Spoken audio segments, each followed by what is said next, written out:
Alrighty. About a minute late, but the stream is being sent, and I'm seeing a green light. Looks like we are live. Welcome back to Mind Your Biz. My name is Seth, and I am joined by the lovely and the ever bubbly Mama Biz. How are you? Good morning, miners. Happy Thanksgiving. All right. There you have it. Happy Thanksgiving to all the miners from Mama Biz and myself. Today, we've got an excellent lineup, but we're going to start, as per usual, with the Fear and Greed Index. What do we got, Mama Biz? We're at 20, which is lower than Tuesday. Just a little bit. Okay, so a little bit lower than Tuesday. And you know what we did not do? We did not update that menu, so I'm going to leave that off screen for right now. Those are not the actual articles that we're going to be covering today. Apologies that we're just going to have to strike that. But Fear and Greed Index of 20, down from yesterday's 22. But this is we're kind of like at a typical 20, score of 20. We know it's been lower this last year. Yeah. We've definitely seen a lower Fear and Greed Index score. We've definitely seen the sentiment in the markets kind of dip even below what it is right now. And I think that's just bear market things. Hashtag bear market stuff. Yeah. So I think we can expect to see that drop even more. But let me go over to the crypto bubbles. Tell me what stands out to you, Mama Biz. Oh, my goodness. Let's see. Litecoin, Dash, CRV.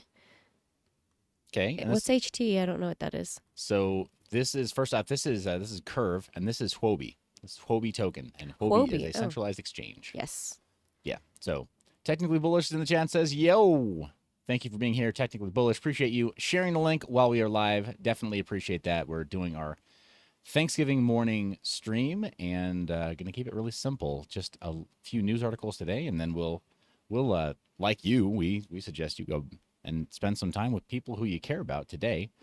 So, we'll keep it short. But yeah, Huobi token there, of course, Litecoin, like you mentioned. And yeah, as far as on the upside, few outliers, what's the high caps looking okay, and so showing some recovery. The Kava, OKB, Bitcoin Cash, Link is there, Ape is recovering. Barry Merritt is in the chat saying good morning. Good morning.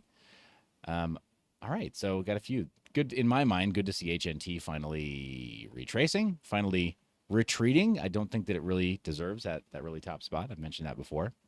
But yeah, crypto bubbles in a nutshell. We're still on the weekly view, so both performance and content are showing the 1 week performance or one week figures there. Been a strong day though for most markets. You see right there. That's how I think we got those massive pumps upward over the last week. Curve is still at the very top, I think, because it's one of those few yield-bearing protocols that is not broken right now. After all the centralized exchanges have kind of shown us a lot of weakness, people who have kept their coins on chain or the tokens on chain and used protocols, like unstoppable protocols like Curve, they're still getting yield. Almost like, Nice. Yeah, it's great, right? Like not having to worry about whether or not your crypto is secure. Let's talk about the Bitcoin chart though, okay? Because as you know, here on Mind Your Biz, I think that sentiment is actually a trailing indicator. It's not as much of a leading indicator as most people believe. It's just a reflection of what's happening in the news cycle. People are emotional, right? Dominated by fear or greed. Other strong emotions too. Humor's a big one too. That's why memes work so well.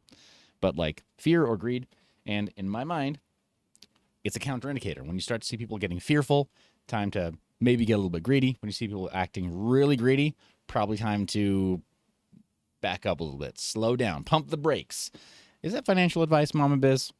No. You are responsible for your own decisions. This media is not intended as financial or investing advice. Do your own research or get wrecked. There you go. That is really, really sound advice from the lady herself, Mama Biz. Don't take this too seriously, guys. I am not your financial advisor, and I don't have any certifications as such. So yeah, don't pretend like I'm going to be able to advise you. As I mentioned last time we reset the chopsticks, it looked like we were in a descending wedge, but there you have it. MACD is flipped bullish. We got a tiny little green bar on that histogram right there. We've definitely flipped bullish. We're already back in the middle of what looks like a reversal right there on that red candle for the daily chart. A little tomahawk. We talk about some of the fundamentals of that. It looks like it's already starting to arc back downward a little bit, but we did have a recovery. That green candle day on our last live stream was followed by another green candle day, breaking out of the pattern that we had defined right here with these chopsticks. Did the chopsticks fail? They're just catching up. So they're just kind of catching up. But again, you don't come here for the technical analysis, for any kind of like TA prowess. I'm not trying to tell you how to do high frequency trading, and I wouldn't recommend that anybody in my life do high frequency trading. My kids don't do high frequency trading. My wife doesn't do high frequency trading. I don't do high frequency trading. And guess what? We haven't gotten wrecked by high frequency trading. So like that's one threat vector for our crypto eliminated. But yeah, here we are on that chart looking like we're flipping bullish on the MACD. And with that convergence event already happening, and now hopefully would diverge more to the bullish side, I guess. But my take on it, what's this? 1, 2, 3 bounces. Maybe we're heading back down. I mean, that's also a fairly common pattern, right? 1, 2, 3, and we dropped. 1, 2, 3. We might be on our way back down, breaking back into that pattern right there. And I mean, again, this isn't technical analysis. This is very, very simple pattern recognition and looking at fractals. So we'll leave it at that. Other bits of info that you need to know is that the current cost to produce one full Bitcoin has not shifted since our last live stream. We're still looking at about $14,249 and change to mine one full Bitcoin at 8-cent power if you are mining to a mining pool. Now, if you're trying to solo mine Bitcoin, you're going to be mining for a long time before maybe you strike it lucky. And we've seen people with the sort of USB style miners doing SHA-256 win an entire block on their own, but that's extremely rare. Extremely, extremely rare. It makes us long for the good old days where you could just have a laptop and you could get whatever massive rewards on the Bitcoin network entirely on your own. Oh well. That was an early risk taken by early pioneers, and they were rewarded for that early risk. We've got in the chat Gandalf Gray, Barry Merritt, both showing up saying good morning. Gandalf Gray says, you mind your biz. Happy Thanksgiving, bro. Smash the likes. Automatic Pizza's in the chat as well, letting us know that he's late. So it's okay. It's okay. I think the turkey is going to take quite a while, so you're right on time. You're exactly where you need to be. Really, on a Thanksgiving day, we can just kind of take our time. Just a little bit. But here on the live stream, we're probably not going to stream for too long. We don't want to jam up your Thanksgiving morning. Please do us a solid, though, and share the link. I know that I ask a lot. I ask that question a lot, or ask that favor a lot. It has to do with telling YouTube that this content is worth seeing. So if you can do that, that would be huge. As mentioned for a couple of months, it has been a struggle getting this new home for Mind Your Biz to grow. That's okay. We're in it for the long haul. We're not going anywhere. So this is the new home for Mind Your Biz, and we are porting a lot of the content from Mind Your Biz Classic over to this channel. We'll be editing that, making it value added, a little more tactical, and then, doing the live streams like we've been doing Tuesday, Thursday for the foreseeable future. Now, next week, Mama Biz, where are we going to be? This week, we're going Next to, week. I mean, yes. Yeah. This upcoming week. Right. We're going to be in Miami. Miami. Welcome to Miami. Yes, where the heat is on. Mucho gusto in Miami. Yeah, there you go. There you go. Well, let's take a look at this chart here while we get a little visual while we talk about that. We will be in Miami. I will be speaking at Decentral. We will be speaking at the Women in Web3 Conference. We'll be speaking at the Miami Web3 Summit. We're going to the Miami Web3 Summit. I will be there with a couple of influencer talents who apparently I am now representing over at Viral Nation. So this is going to be a lot of fun. I expect to see a lot of photos, a lot of very, sort of like a selfie style media, a lot of the Instagram / TikTokable style media coming out of that event. We will do a couple of bits of properly produced media from there as well, but it'll be mobile from the mobile station. And we may not be able to live stream at the times that we normally do. Tuesday, I am now emceeing for one of the stages at Decentral for the entire day. So I am totally booked up at our usual time, unfortunately. So we will probably have to grab some footage from day one of Decentral and then just schedule that for release on Tuesday. So that's the Tuesday live stream. Same with Thursday. A lot of MC duties. It's a very, very busy week, and most people would say, go to that conference. You're just going to be relaxing and sipping Mai Tais and stuff. Well, first off, we don't drink. So that's right out. If we do Mai Tais, we do mocktails. We're big fans of mocktails, so it'll be whatever. It'll be tonic and juice instead of, leave the gin at the door. Same with the champagne. But don't drink, and generally speaking, when I go to these events, I go to work. And Mama Biz is shaking her head at me like, yeah, we know. You work all the time. You're a workaholic. It's literally Thanksgiving, and you're working. But bear with me. That's just how we roll. As you know, miners get it, right? And crypto people get it. It's you gotta put in the hours. You gotta do and when you have to do what's required, right? Like achieving certain goals. You can have great intentions. You can tell yourself you're working smart. You can tell yourself that, I'm getting my mind game right, my mental game correct. Doesn't matter. What's required is what's required. So right now for Mind Your Biz, what's required is being in Miami, doing all the events. So there will be some media, but it might not be on time. Raven Boy Cryptos in the chat says, hello, happy Turkey Day. Jesse M says, happy Thanksgiving, Seth. Hey, thank you so much, Jesse M. Appreciate you being here as well. Let's see. Automatic Beat says, what if I'm in future time in Australia? Well, then you already know. You already know what we're going to do. We have no secrets from you, Automatic Beats. I mean, I wish we could be a little more mysterious, but I'm afraid it's quite impossible. So GPU profitability ranking, we'll just talk about this more explicitly. And it looks like profit over 24 hours. We need to refresh this on our page. So do that in reverse order and then pull it back up. Maybe we need to actually do a proper refresh of the page as well. And it looks like the RTX 4090 is the only thing that's in serious profit, but several other coins have fallen back into profit if you are at the 8-cent power per kilowatt hour, or per 8 cent per kilowatt hour power range. So everything you see here is returning at least a 1 cent profit, and it isn't until we get all the way down to the RX 6900 XT and below, right? The 3090, the 3060, the low hash rate model, the 3060 full on lock, all these down below, they start to fall out of profit again. That's both good and bad. That puts them, in my mind, on the value buy list. If you're looking for retired hardware, if you're trying to find capitulated miners who will sell you their gear, you may be able to find the best deals on these, and they may return to profit in the future. In the meantime, they're not returning profit right now. Appreciate y'all sharing that link and appreciate the seeing the new viewers in the chat. Appreciate you hitting that thumbs up while we go over some of these power characteristics, some of these potential value buys in the GPU mining scene. When miners capitulate, when other miners capitulate, that's the time to buy the means of production.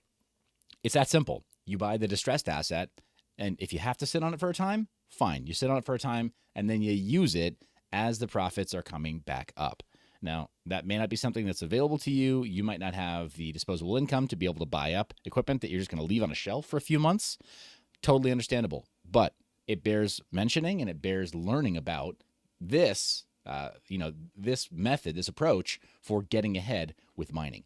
So, yeah, I think some of these are going to become the value buy GPUs in the 3090 or the 3000 series. So the 3090 Ti, very expensive card usually, but at $1,000, it's still a really high performer. It just doesn't return a lot of profit today. So do your research on all the cards that you may be interested in. But just saying, all the stuff way up here, Radeon 7, still an expensive card, right? Going for almost $2,000. It's actually gone up in price. And then the RTX 4090, street price is over $2,000. It just is. Like if we look it up on eBay, very hard to find for under $2,000. Anyway, I'm boring Mama Biz to death, but the point is, these are things that you can acquire right now that line you up to potentially earn more in the future bull run. And then you get your coins KYC free. You don't have to worry about tracking from the Coinbase transactions. There are a lot of benefits to mining your profits as opposed to just buying cheap coins. Kevin Hawthorne's in the chat saying, good morning. Ravenboy Crypto says, hodl coin mined. And Automatic Beats says, hello, Ravenboy. Well, unfortunately, I live in Illinois. I think we are behind somehow. And Michael Watson in the chat saying, highly bless everyone. Thank you so much. Appreciate you being here with us live. Let's talk about the TX Street or Show TX Street. This is going to load up really quickly. Mama Biz. And what are we seeing here? Transfer fee of only 50 cents. Transfer fee on Bitcoin, 81. It's lower than Tuesday, right? Or it's higher for Bitcoin than it was on Tuesday. It's lower for Ethereum than it was on Tuesday. So it moved in two directions. Well, it's probably a lot of people are buying up Bitcoin right now, right? Like it kind of bottomed out, and people are getting bullish. Oh yeah, we're definitely Raven Boy Crypto. I can feel Mama Biz yawning. It's true, dude. It's so true. It is okay. So yeah, we're seeing a lot of transactions making it above the low fee line, right? The very, very low pricing, right? 13 Gwei. I think we're seeing median contract fee just above $2. This is one of those portfolio rearranging days where if you have tokens that are on Ethereum, this is a great time. Like, for example, members of the audience who may be, who may be into Hex or similar types of tokens that require higher administrative handling, right? Where you've got to stake something, you got to unstake something, you have to set certain staking periods or whatever else. If you have to interact with smart contracts a lot more frequently, then you need to look for days like today where the prices are low to be able to do so. Or if you needed to send your tokens to an exchange so you can do quick spot trades. You look for days like today, because if you're going to move whatever, you're going to move $100, you don't want to spend $15 moving it. Right. That's right. Yeah. So there you have it. It's kind of that simple. But then Bitcoin, yeah, definitely pushing. Barry Merritt says, moved my Radeon 7 Pro to my main desktop. That card supports 6 4K monitors. That's amazing. Yeah, that's great. Yeah, definitely workhorse of a card. Ravenboy Crypto says, I'm reading this book, Mastering Bitcoin. Pretty good refresher. Hope it goes a little deeper on the code. Yeah, there are a lot of really great books out there, and Ravenboy Crypto calls out a phenomenal point. Bear markets are for building. They're for building products, and they're for building knowledge. And if you're not doing one or both of those things, you're actually missing out. And building knowledge is free or cheap, right? Picking up a book. So great call out there. Great book recommendation. I have not picked up Mastering Bitcoin. I believe that's Andreas Antonopoulos' book. He also has Mastering Ethereum. He's got several of the other books in that series, but I think it's two outliers, or Mastering Bitcoin and Mastering Ethereum. So there's a Mastering Monero book as well that is not Andreas Antonopoulos', but it sounds good, right? It sounds like it should fit in that lineup, and I can't recommend it highly enough. Just saying. Let's jump into the news. Mama Biz, what do we got? SBF to speak at New York Times Book Deal Summit. Crypto community cries foul. Boo. Oh, there you go. Well, what is the NYT Book Deal Summit? Tell me about that. I think this was already pre-planned before the whole FTX debacle. He was one of their lead speakers. Let's see. Andrew Sorkin manages the event, delves into current business and policy news headlines, and SBF is a hot topic at the moment. Yeah, yeah. You're right. Right. So, yeah, here's the thing. It goes way beyond a book deal. It goes way beyond the Book Deal Summit. The Book Deal Summit is an event he's going to, kind of indicating that he may have a book deal in the works. But SBF, I'm sure you're already aware of this, there's tons of media that's being made. He optioned the rights to his story, the whole FTX collapse story. He already optioned the rights to this story to Amazon. There's an 8-part miniseries coming out on the FTX issue, the implosion. This is if Bernie Madoff was doing this right after they caught him. It's crazy. Well, he's doing it the right way. Again, on the one hand, everybody should be pissed at how FTX was handled. Everybody should be absolutely livid, and we should be going class action against FTX and Sam Bankman-Fried personally. But the way he's handling this has been flawless, right? Admit there's a problem, go get a bankruptcy, get the best bankruptcy team in the world, install a new CEO that handled one of the most high-profile, high-value bankruptcies ever, and then kind of take a step back and start figuring out where you have assets that can bring cash flow back into your life personally. So if he ever does see jail time, he will emerge from jail or prison still a multimillionaire. I think that depends on how he's prosecuted, though, because sometimes sometimes the prosecution will criminalize profiteering from their crime, right? Yeah. That's a thing. So yeah. I don't see that happening because clearly if he hasn't even been arrested yet and Forbes is running all these sympathy pieces for SBF and Caroline and all this other... I'm trying not to swear. I'm so sorry. Yeah, there you go. You guys don't know Mama Biz like I do. We've been sailing the seas of cursing like drunken sailors for the last several years. Where I'm very tame on camera. She knows, and she's very tame on camera too, actually. But yeah, I get it. These make us feel pretty strong emotions talking about these people who have been so such incredible scofflaws and been so reckless with other people's money. Gandalf Gray makes a great suggestion in the chat. It says, mind your biz. You know what I would like to see? Some how to set up and mine to your own node videos. whiteboard maybe. Well, hey, I appreciate that. I've mentioned on the last couple videos that I've got a server chassis here that it's been taking me some time to get get fully around to because of some of the wallet hardware review videos that I've been also sitting on, but that are in the can, right? So making time to post-produce content is a little bit more difficult, but that's one that's important to me as well. So we can go over a whiteboard video. It's a way faster way to get started. So we can do that. But more importantly, it's the full self-custody gambit is what we're running when it comes to setting up this server. So you can have your own server. They're very inexpensive. They're even less expensive to fill up with high-density storage. So, what's the size here? Like, I think the sweet spot right now is still the 6 to 8 terabyte range for very inexpensive hard disk drives.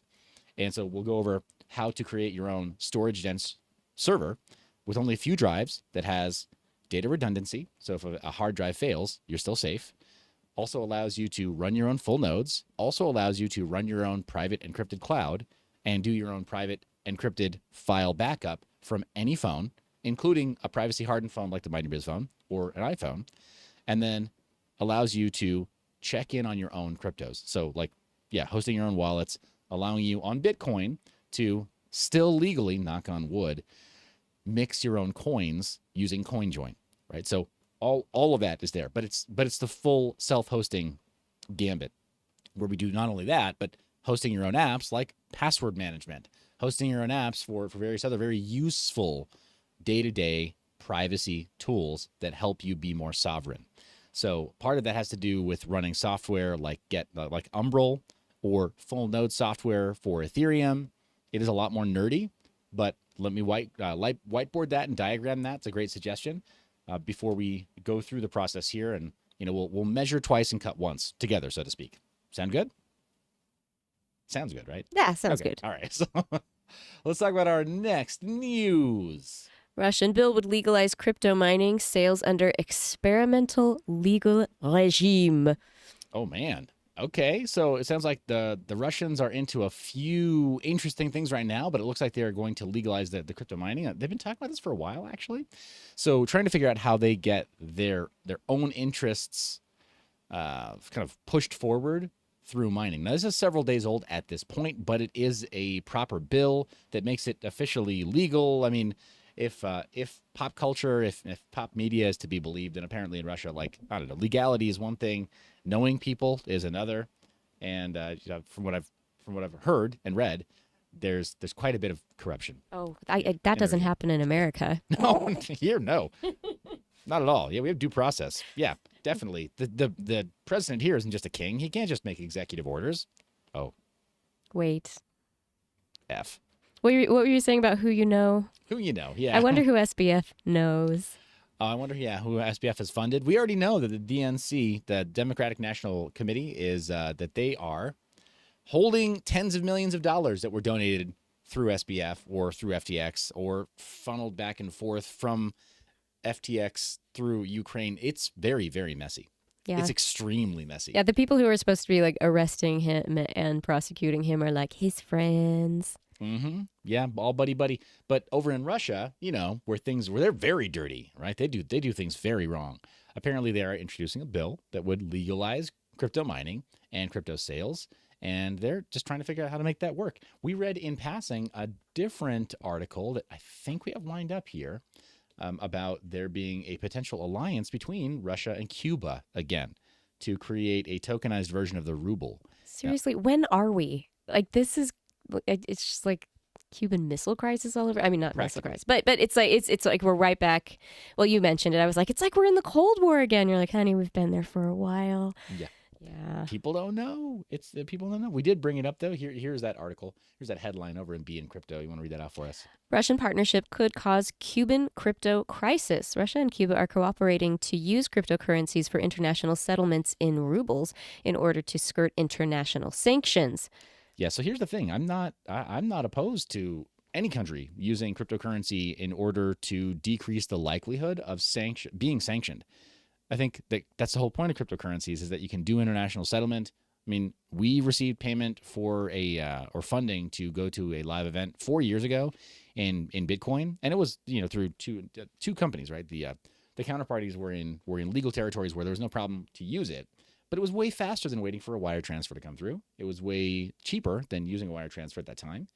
And it wasn't this huge amount. It didn't violate the travel rule at the time either, based on the pricing of crypto at that time. I think right now, even today, it wouldn't have violated the travel rule either. There was a point at which Bitcoin's peak, it might have, but that's where it's like, okay, it's a moving target. It's hard to say exactly. I think it's better that we do have uncensorable money that allows people to just transact the way they want to transact. And if they're doing criminal things with their funding, then punish them for criminal things, but don't punish them for having a form of money that you don't like, right? Or using it in territories that you don't want them to use it. That's silly. That's just crazy to me. If people are doing criminal things that actually hurt people, then punish them for that. But, I don't know. I'm preaching to the choir here, and I think so. I think so. So anyway, but additional Russian headlines you want to tell, what else did we have here? Russia plans launch of national crypto exchange. Russian lawmakers aim to launch a national cryptocurrency exchange supported by the country's Ministry of Finance and the Central Bank of Russia. And this was the most recent headline that we had related to Russia. It's kind of interesting, though, that the one about Cuba mostly fell under most people's radar. It's crazy to me. It's crazy to me that people aren't paying very close attention to the fact that Russia and Cuba are transacting with cryptocurrency. Maybe we're not supposed to see it, hun. It was a headline. It was published on one of these news sites. Like, how can we not view that as a data point to inform us about what's going to happen next? I don't get that personally. I don't get how we can just be blind to that.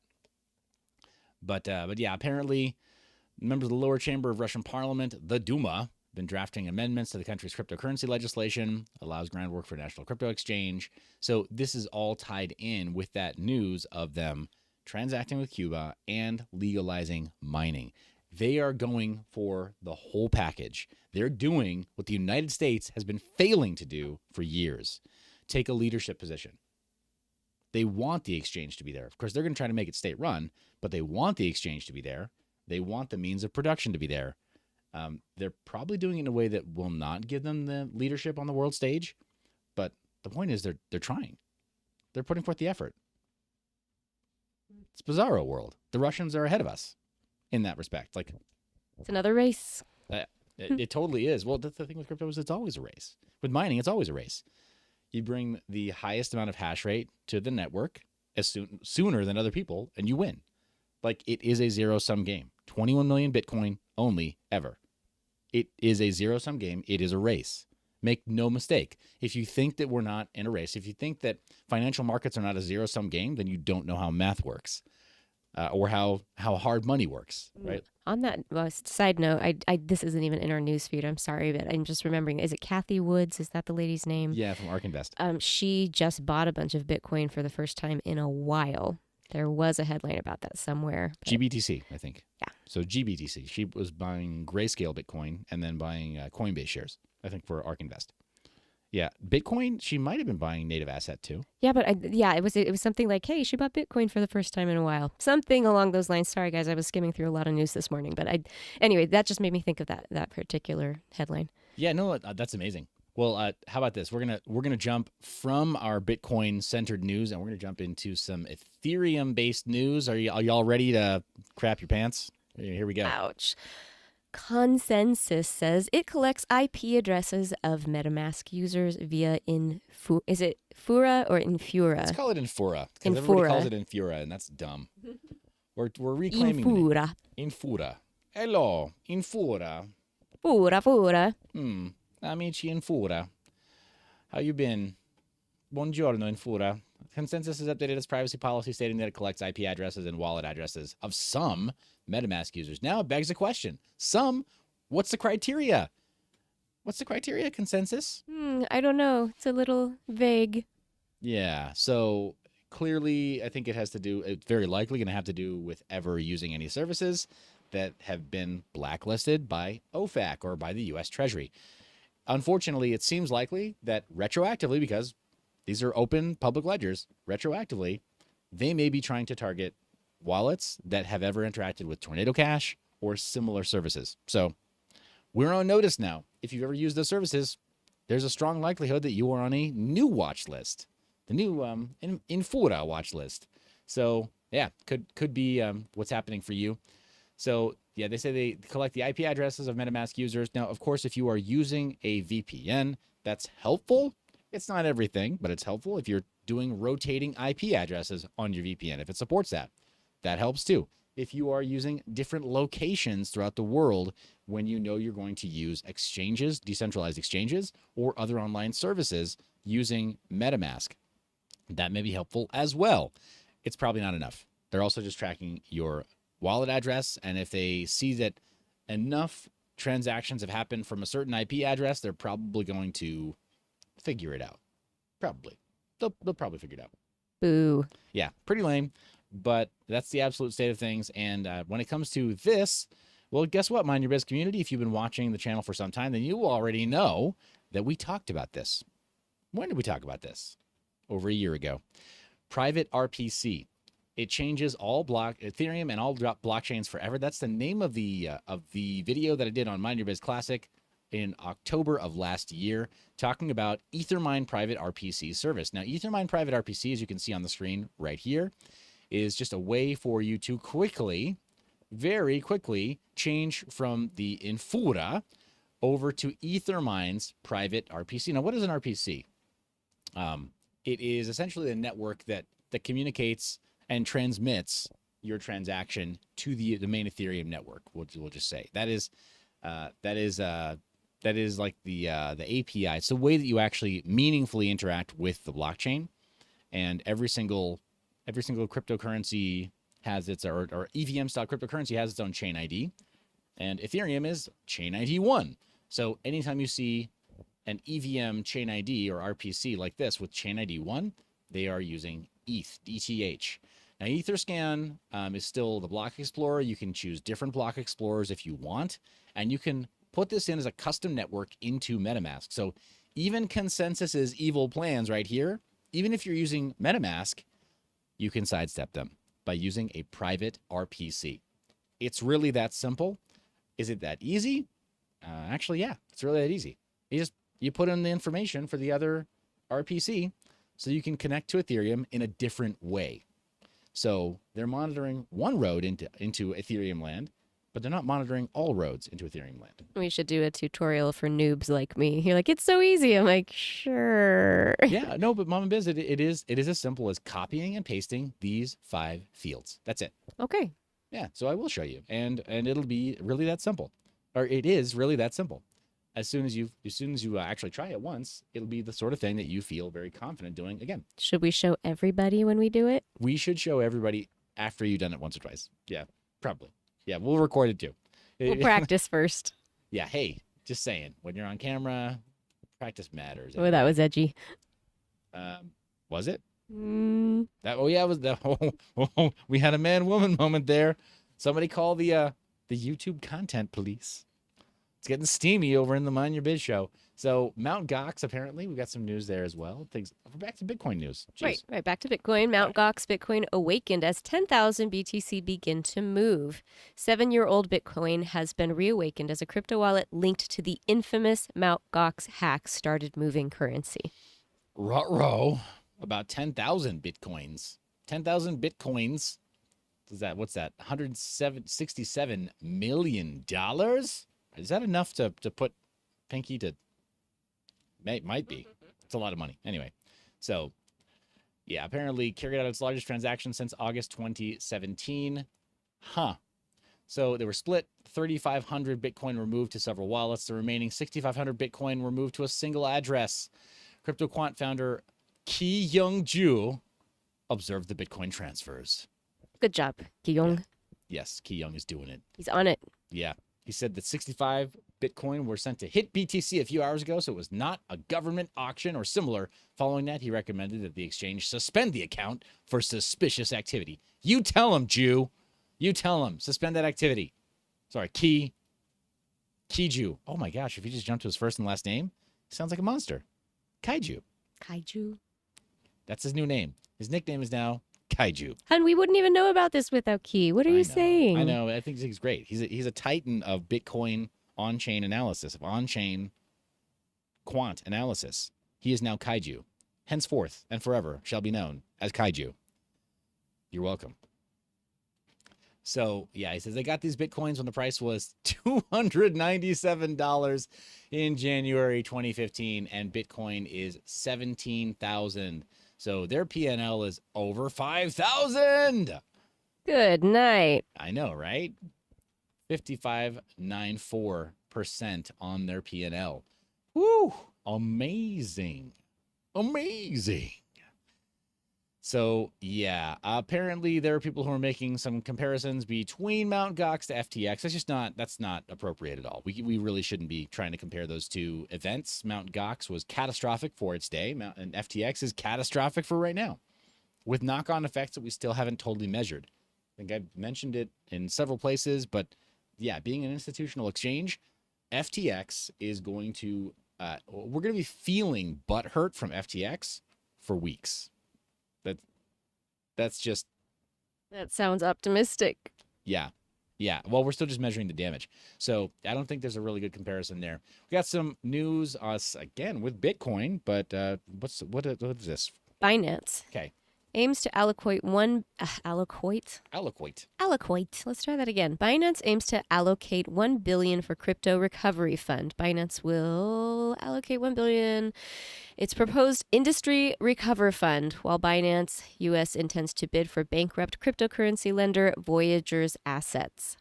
There you go. They're coming after Voyager, but they also want to do this recovery fund. Now, there were some whisperings of this last week where, yeah, they talked about doing a recovery fund specifically for small startups, and I think the smaller retail investor, which I think is great, to make certain groups whole. That said, this is not out of the goodness of CZ's heart. This is not something that Binance is doing out of altruism. They are buying up cheap debt, essentially, and buying up competitor assets. That's all it is. Potter's not selling, he's buying. Yeah, basically. This is ruthless business 101. And great PR too, right? For CZ to be like, oh, cool, yeah, I'm the people's champion. I'm here to make sure that you guys don't suffer and that we return to bull market conditions without a hitch.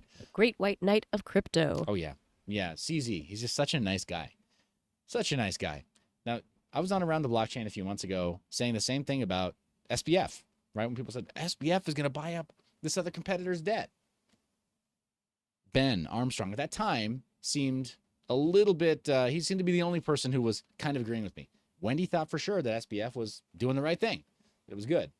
And a few other people on the show were, had mixed emotions, but I know that Ben and I were both like, nah, this is a power play. Now, clearly Ben Armstrong from BitBoy Crypto had a lot more info to share, and he did. I'm really glad that he did.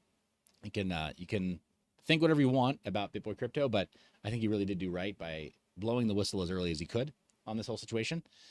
And yeah, we just both agreed that at that time, SBF was not doing anything altruistic. And I'm worried now that CZ is taking a page out of that playbook, right? Like, oh, well, these people are hurting. We're gonna go buy up that debt.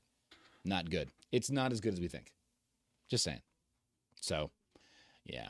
And then I think other side of the world, I thought we had some Aussies in the audience. Yeah, we did. What do we have going on in Australia? Australian regulator sues block earner over unlicensed crypto offerings. The Australian finance regulator is suing fintech firm Block Earner. I'm totally repeating myself over its unregistered crypto. Sorry to repeat myself. The Australian finance regulator, let's see.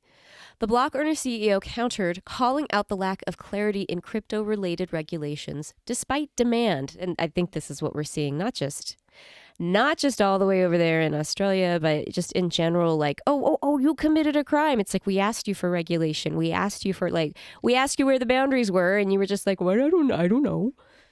Yeah, it's definitely a little bit of an issue, just all around the world. Yeah, so I mean, as you mentioned, here in the United States, asking for regulatory clarity from the SEC normally results in them saying, well, I don't know, okay, yeah, try it. We'll see. What kind of regulatory clarity is that? What kind of government? What kind of governance is that? What kind of help is that? The SEC is a joke, and Gensler is incompetent. So it's like, oh, well, do what you're going to do. And we're not just talking about the SEC. We're just talking about, governments in general, particularly the ones that seem to be, leaning away from freedom. It's like, just do what you're gonna do. Oh wait, now you broke the law. Yeah. What a joke. It's kind of silly. So they've got the issue of crypto earner, USD earner, Pax Gold products should have been registered as managed investment schemes.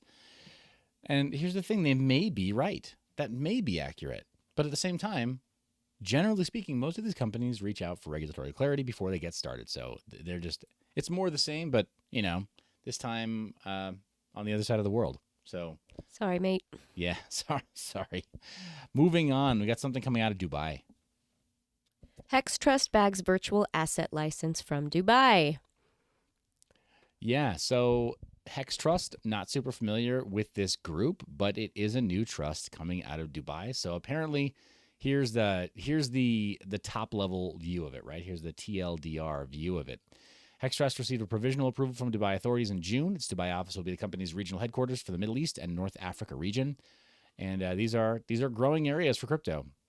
But VARA is the world's first independent regulator and the sole authority for regulating virtual assets in Dubai. Apparently, Binance and Komainu are among the most recent recipients of the MVP license from Dubai authorities, but Hex Trust is an independent new player in that space. Is this how? Okay, I'm sorry. I see the word hex, and how does it relate to Hexians and like the, I don't even know that it does actually relate to Hexians, but we can pull up their site, Hex Trust, and apparently they are. I don't know that it's, directly related to the asset itself, Hex. And there you go. No, I don't think that they're, I don't think that they are trying necessarily to be associated with specifically the asset itself, Hex, but calling themselves Hex Trust and having a product, Hex Safe, right, within Hex Trust. It's pretty strong affinity branding for the asset, right? For the native asset itself, Hex. So that's where, it can't be a coincidence, right? Like, why would you do that in cryptocurrency? Why would you do that? Unless optics. You think it's an affinity brand just for that? I don't know. Yeah, I'm the noob. You have to explain these things to me. I'm here to learn. I just don't see it as I don't see it as being. There we go. So. Company brochure. We'll take a look at this as well. Yeah, no, I don't see. Yeah, they've got a lot of different assets. They've got a lot of investment capital and clients and, and assets under custody, $5 billion. Again, now we read everything like that with suspicion because of what happened with FTX. But, apparently founded in 2018, if that was the name that they launched with, if that was what they started with, then it may have nothing to do with the asset itself. Very interesting that they would still continue with that name because they absolutely could have rebranded and nobody would have blamed them. So, yeah. But apparently they want to own the name Hex. So, more power to them. Let's take a quick look at TVL on DeFi Llama. It's still in favor of, drumroll, Ethereum. Why is anyone shocked by this? Shouldn't be, right? You took the words right out of my mouth. I was going to say shocker. It was going to be so good, and now it's just lame when I say it. Sorry about that. Well, on parachains in the Polkadot ecosystem, it looks like Akala is still leading the charge. Parallel is still close number 2. They're neck and neck at all times, basically, Parallel and Akala. It's kind of unfortunate to see the Polkadot ecosystem just languishing. It's been basically dying a slow death since the last bull run through today. Cosmos, when you count the Kronos ecosystem, is just a much bigger pie. And the biggest slice of it is owned by Kronos, of course, which is sort of combination IBC and EVM. There we go. So I used the right acronyms there. So, it's not a big shock to me anyway. Cosmos has been gearing up to eat Polkadot's lunch for a while. And with the launch of Atom 2.0, I think they're going to be able to do it. I think they're going to be able to pull it off. It may seem like there's a little bit of a lack of direction overall, but they're doing great still.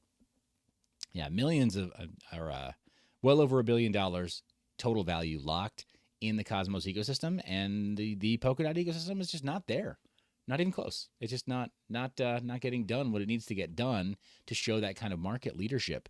That said, they both pale in comparison to Ethereum, And then the roll-up technology as well. Even that alone, Arbitrum, Optimism, and Metis, as well as a few other networks that are second-layer solutions that are native to Ethereum. The ecosystem that's native to Ethereum just trounces all of the rest of the competition. It's just not even close. So be aware of that if you are looking at building during this bear market. I mean, let me just informally, I'll ask you, Mom Biz, if we were to launch a project right now, a crypto project, just based on this snapshot alone, we'll just go to the overall networks here. Based on this snapshot that you see right here, what networks would you say we should potentially launch a project on?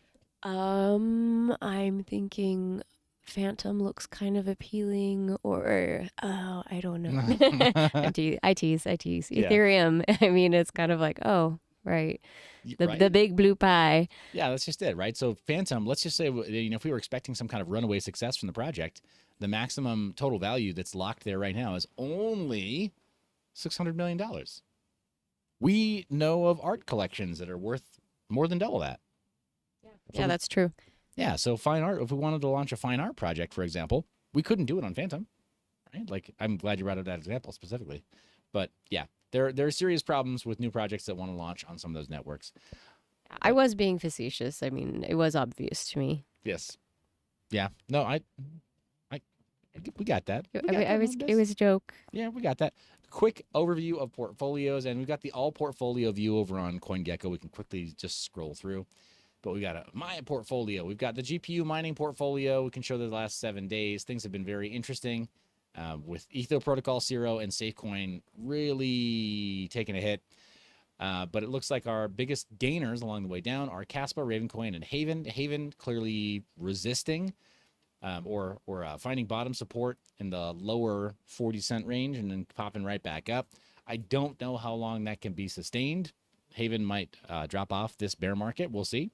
But it still appears to have an organic market that's being made for it. Ravencoin, of course, has tons of activity, higher market cap than Caspa does, and still GPU mineable, decentralized, permissionless. So it's got a lot going for it in the current ecosystem.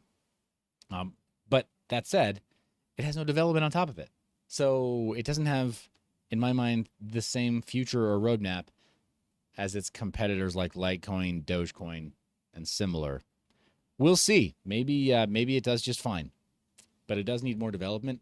Hard drive mineable coins, we've got over the last 7 days a lot more activity. Looks like MaidSafeCoin, Storage, Siacoin, Filecoin, they're all positive over the last 7 days. Chia and Signum are still down though. They're still taking that beating. $30 for Chia, no movement there. CPU mining, last 7 days. Biggest loser, Yentin, then Raptorium. They're down. Still positive for the long-term hodl. And Epic Cash as well, but still down this last week, with Veriscoin and Monero actually showing positive movement. Kind of interesting because Veriscoin is down almost 80% from when we made our portfolio entry. So maybe it's a good opportunity to take a look at your portfolio of Veriscoin, if you have any, and figure out what you want to do there. ASIC mineable coins also last 7 days. Biggest loser is Horizon. Definitely been a leg up over the last 7 days, not as much bleeding out of that market. Dogecoin holding at 8 cents, but still down this week. Again, an $11 billion market cap. Dogecoin is strong like bull. Lots going on in Dogecoin, which is kind of crazy to think about, right? But over the last week, Litecoin has come up to be extremely strong. Over $5.5 billion market cap with that 36% move up. Is that sustainable, though? That's the big question. The chart, as we see a little micro 7-day chart next to that asset, shows us that it did peak a couple days ago, and it is kind of finding bottom support again. So what causes a leap like that? Well, sometimes it's correlated to other assets. I'm glad you asked. But Bitcoin right now did have a leg up. And then there can be news from within a given ecosystem that shows strength for mining. There can be strength on certain exchanges. So you see the correlation between Litecoin, Dash, Bitcoin Cash, and Zcash. They all have that giant leg up that Bitcoin doesn't have. The native asset Bitcoin, it kind of climbed up a bit, but it didn't have that sharp climb up like all those other assets do. They're very clearly correlated. So, it looks like the runner-ups to Bitcoin they seem to be highly correlated. And that's just one thing to look for. So that's like rising tide. Yeah, just as an outsider looking in, like, oh, what causes that? What happened there? And like, how can you read the conditions for something like that happening? Yeah, it's hard to. It's really hard to read. Yeah, I mean, it is hard to read. People talk about like, oh, well, TA works. Yeah, TA works if all you want to do is stare at charts and like the 5-minute charts for 14 hours a day and like not have a life. Like legit. I see you traders. You guys don't get butts out of seats. That is, in my mind, that's miserable. I couldn't do that. But yeah, like being able to read markets any other way, like, and know, oh yeah, this is doing well, that's doing well, and this for sure is going to happen that way. Like, sorry, you can't do that with many assets and just know. But you can see that some assets are correlated, and here, that's why this bird's eye view is so helpful, I think. So they appear to be pretty strongly correlated. But Dash and Litecoin in particular, I see strong feelings about Litecoin in the comments there. I don't know anything about Litecoin, guys. Sorry. So if I'm ruffling some feathers, I don't mean to. yeah. I mean, whatever. Litecoin does polarize people, but it is one of those legacy projects that has pretty strong fundamentals. They added the MWeb attachment, the MWeb to add some privacy to their network. It's not perfect. It really isn't perfect, and everything that Litecoin does, Dogecoin could do at scale and possibly better. I know, with double the market cap. Dogecoin has Elon Musk behind it, right? Yeah, it has. Well, it's got memes behind it. That's the thing. Litecoin is great, but I mean, imagine. So you can make a silver coin. You can get a silver ingot, right? Just a bar of silver, or you can get the same weight of silver shaped into a coin that has a funny picture on it. Which one would you collect? Oh, probably considering shiny object syndrome, like the funny picture, right? Yeah, 9 times out of 10, most people would say like, "Oh, cool. Well, silver itself is already shiny, right? Shiny object, and now it's shiny with a funny picture on it." Well, optics are everything. They really are. I mean, it's funny. Like we talk about like, oh, technical this and technical that causing this, but really it's like how much is moved by emotion. Everything that happened with FTX was like kind of instigated by CZ making a few tweets that introduced some intense FUD into the market, and then lo and behold, like, oh, look, this is a mess, right? Yeah. But it all happens with like it's all emotion, fear and greed.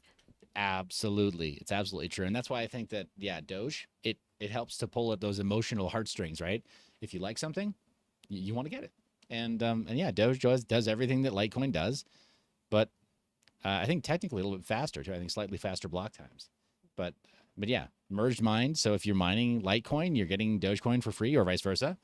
So like, why wouldn't you be involved in Dogecoin? If you like Litecoin, you should love Dogecoin. If you're okay with if you're okay with Litecoin, and you like Dogecoin, then you should love Litecoin too. I mean, they're just very correlated. So Junk Drawer is also showing us an interesting, I'm just kind of scrolling through so y'all can benefit. You can see this as we go. So we give you a nice tidy live stream today, but the Junk Drawer shows Gold Retriever is on its highest discount ever, nearing the $2 mark and kind of bouncing downward. Wow. Man, boy, can I pick them. I think I talked about this project when it was like over $4. Boy, can I pick them, or over $5. Wow. Okay, so we're definitely, hopefully, finding some bottom support there. They did launch their Arctic token, which is part of that ecosystem, and I think it's being airdropped to Gold Retriever holders. So just kind of look for that. Automatic Pete says, "Sorry, love to troll Litecoin. Litecoin, boo." I get it, man. There's always that coin that you love to hate. There are a lot of people who love to hate Hex. There are a lot of people who love to hate Bitcoin if they're Ethereans. There are a lot of people who love to hate Ethereum. And apparently there are a lot of people who love to hate Doge too. It's weird. But, you know, yeah, mind your biz. I'm really trying not to pick winners for you. Like, you've got to make up your own mind. And we're over here like, I don't care. Kinda, yeah, in some way. Like, just want to show you stuff, like lead you to it. You make your own decisions. But yeah, in the Junk Drawer, let's see, biggest losers you can see right there. Hedron is right there at the bottom of that list. Biggest loser list, Baby Saitama as well. Fame is really hemorrhaging quite a bit this week too. But the biggest gainers, Volt Inu. Wow, back with a vengeance. What does that mean? Not a lot. Look at all those zeros. Massive supply. I mean, it's an old version of it too. Apparently they've reissued Volt Inu. So might need to update that as well. So new one. There you go. New contract. Apparently, why don't they just list to the new asset or link? I'm trying to like think of what that number is. I'm saying billion, trillion, quadrillion, quintillion. What is it when it gets to 6? Yeah, so million, billion, trillion, quadrillion, quintillion, sextillion. Sextillion. It's 69 sextillion. That's a lot. That's really funny. That's a joke. It's a meme. They memed us. Memed.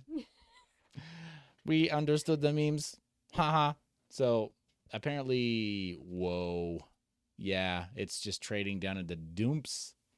Down in the dumps. Why would you do this? You're dying. Volt Inu. You have a new token. Volt Inu at 200. At position 200 in the market cap. In the market. Oh, much higher trading volume with the other one. Maybe we add it. We don't have an entry, but maybe we add it to the junk drawer. Here we go. Are you adding? Are you adding Volt? Volt Inu? Why are you not adding? Here we go. Yeah, it adds. Now we look again. Volt Inu, the old, is gaining a lot. Oh my gosh, speculators over here pumping the crap out of Volt Inu. It's only got about $2,500 worth of daily volume, so somebody's playing with us here. See those swings? Pump, Every couple pump, days, pump, pump, pump, dump, pump, dump. Hey, Pumper Dumper's going to do what Pumper Dumper's always done. They're going to pump, and then they're going to dump. I know. You were on the edge of your seat. What happens after the pump? The dump. Okay. The regular Volt Inu, like their main asset, clearly, I mean, it's a much higher market cap, almost $100 million market cap. It's crazy. But it's kind of a little more boring, right? Over the last week, not much movement up. 1 day movement, quite good. But yeah, weekly movement, not great.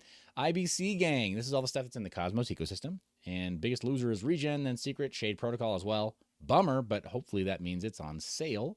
Shade is working on some big things. Osmosis has its utility, but it never seems to come back as strong as we like. Still a $500 million market cap. That's healthy. They're not going to run out of funding anytime soon. Gordon Murray says, meme warfare. Agreed. It is important.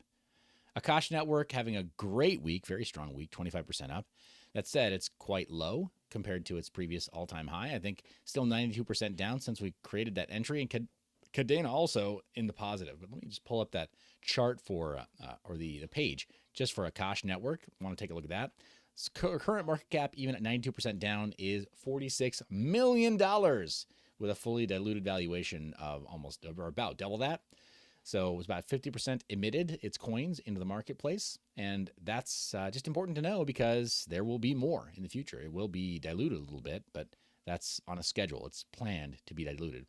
Thankfully, it looks like the majority of the volume, it's on a Sendex that is a centralized exchange that is kind of unique to the IBC ecosystem, but there's quite a bit of volume that's on Osmosis, right? We've got 20% of the volume on Osmosis between the Osmo token and then the Atom token.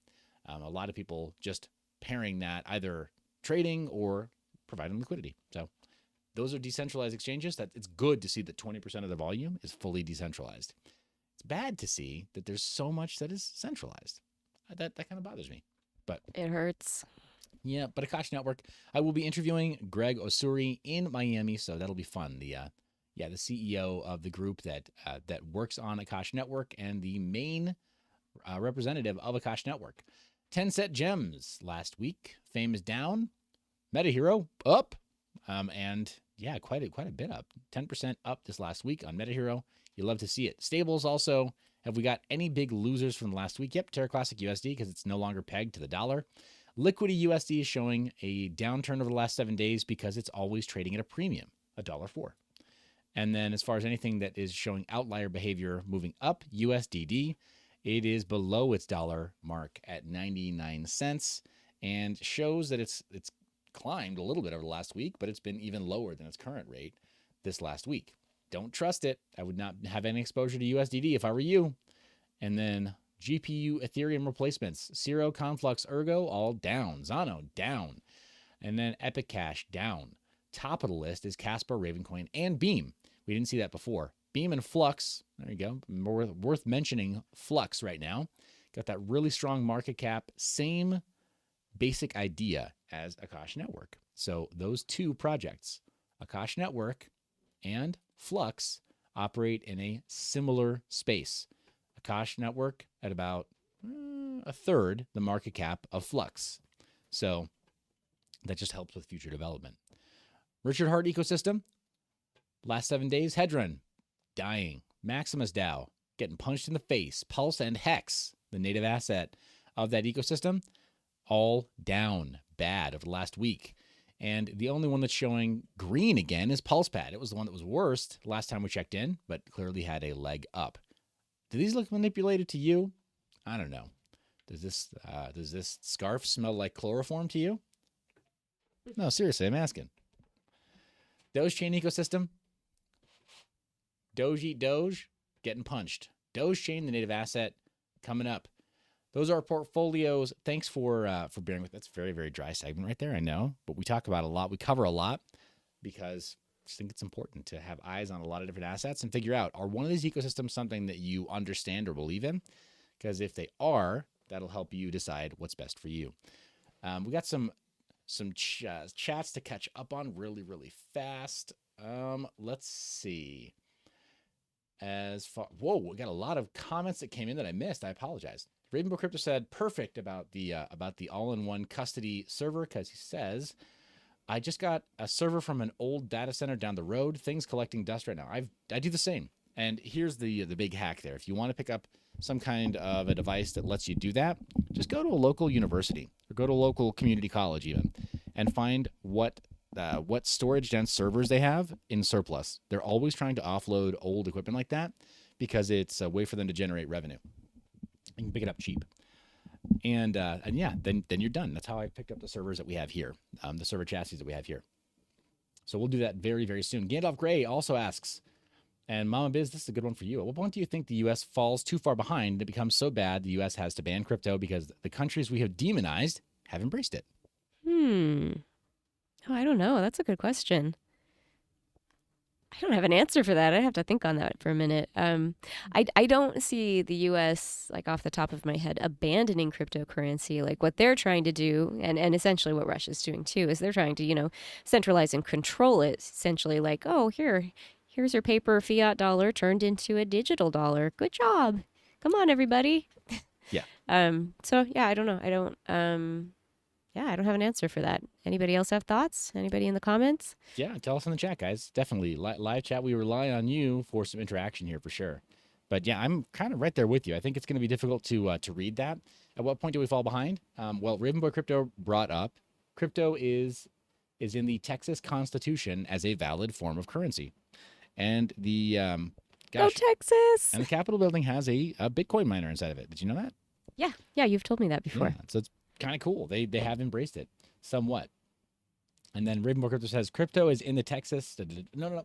Says I think Texas is embracing it enough that we won't fall behind. At least I hope. ... That's the point at which Texas secedes. They're like, we'll just be our own country now, thanks. You guys have fun destroying your economy. If they chose to fully embrace Bitcoin mining with all the energy diversification and energy exploration that is done in Texas, they could use the natural gas flares from all of the drilling operations to power crypto mining. And they could become fully sovereign with that as an additional means of getting crypto into their economy. Well, they could still do it today. Even just today, if Texas wanted to go bye, they could do it. They really could. And more people don't take that seriously in the United States. They think it's some kind of a meme. They think it's a joke, but it's a joke when California says it. It's not a joke when Texas says it. Right. Yeah, because Texas is not nearly as reliant on federal government subsidies as California is. I mean, California, they would have been dead 30 years ago without federal subsidies. Oh, yeah, when the 2008 crisis hit, they were so upside down. I think they gave everybody IOUs that year for their tax returns, their state tax returns. Yeah, it's a mess. It's tragic. You have this, gorgeous state, ample resources, a huge workforce, and run into the ground by a terrible government. Yeah, absolutely. And oppressive tax code and oppressive, Yes, like, yes. yeah. So it's, yeah, you have a terrible government and you got like this cascade of terrible government decisions over decades now in California that have made it run down. When we were teenagers there, Mama Biz and I, we both grew up in California, but when we were teenagers there, the infrastructure was already kind of starting to crumble a little bit and we just didn't see it yet. And That's, I think, why we get kind of feisty about it, because we know how amazing California was, and watching it just kind of descend into chaos is heartbreaking. yeah, absolutely. Because yeah, we got to see, we got to experience some of the best of California, and yeah, now it's not just not doing so well. But what would it take for the United States to fully fall behind some of these countries? I think we would just have to continue on the path that we're on, trying to regulate through through punishment, right? Through Well, perhaps if we as citizens just move forward in ignorance as we do. I mean, you say crypto, you talk about FTX, you talk about SBF. People don't know what the heck, like your average, butcher, baker, candlestick maker, they don't know what you're talking about. And it's like this isn't some random thing. This applies to you and your freedom. And you don't know that. right. Aha. Yeah, Main Street America. Here's something that we can maybe here's an actionable to take away from this. I think that's a really important question to ask. What would it take for us to fall behind? Let's flip that around and make it positively charged. What would it take for us to help the United States to become a world leader in crypto adoption? And I think that would require Main Street America to adopt it at that level. That requires some education, knowing how to accept cryptocurrencies at the point of sale, and then knowing how to properly maintain a profit margin in the native asset, as opposed to holding the whole thing in Bitcoin, watching a 50% swing downward, throwing your hands up in the air and saying it's all a scam. That's a problem, right? That's a huge problem. But it is a volatile asset. So knowing how to hold it and knowing how to properly hedge against the volatility, those are two different skills that need to be learned by Main Street America. If you could go to your mechanic and you could pay them in Bitcoin and they knew how to hold it so it didn't like bankrupt them by holding it on the wrong day, then that I think is the beginning of a circular economy. You mentioned butcher, baker, candlestick maker, like local grocer, local grocer, like going to the farmer's market and buying stuff in Bitcoin and in other cryptocurrencies, knowing that that can be accepted at the point of sale and that they'll be there next week at the next farmer's market or whatever. Like that, I think is the major thing that needs to be focused on. All the other regulatory policies and stuff, like, yes, we need to be aware of it. But I think that using it as currency and using it in that way, peer to peer, that's still like the thing that cryptocurrency is really good at doing. So we have to get better at doing it. That's my take on it. Anyway. Okay. But yeah, that has been a show and a half. We're both quite tired this morning. Still have to make some cranberry sauce, make the deviled eggs. Yeah, rally the troops together, get ready. I think we're bringing also some some drinks. Get a chilled-os, put them on ice, and are they not chilled yet? Well, they were in the food cellar. They're fine. But point is, people are relying on us to be there for Thanksgiving. Thank you for being people that we can rely on to show up. Smash that like, be subscribed, share the video, and, well, be just the best community in cryptocurrency. Really, you're the reason that we make this media. Love your face. Remember to stay private and mind your biz.